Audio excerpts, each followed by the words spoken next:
svl90. He was operating this thing and it just shut off and it will not restart. No lights, no nothing.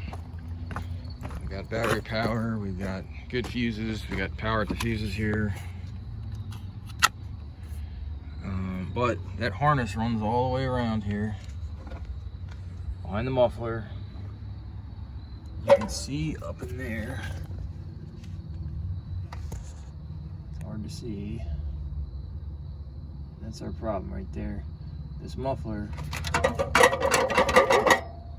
tailpipe's broken. It's blown exhaust all over that harness right there, and it's tore it up.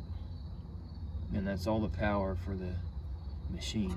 It comes through, and I got nothing on these connectors here. So this will be a lot of fun to pull that muffler out. Let's take this condenser out of here.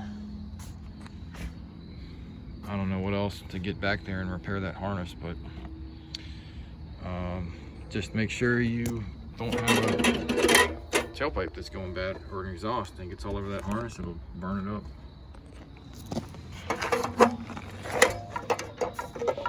It's already been repaired. It just keep breaking.